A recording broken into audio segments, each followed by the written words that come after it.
Upon opening the Leave module, we have two tabs, Setup and the Leave.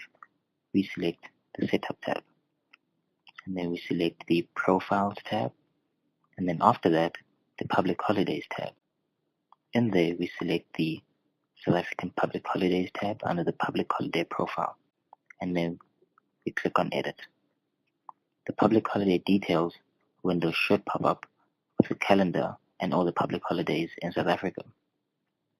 After that, we select the date on the calendar, which is the 3rd of August 2016.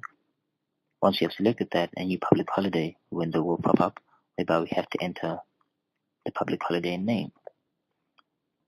After entering the name and pressing OK, we see that the public holiday has been added on the calendar.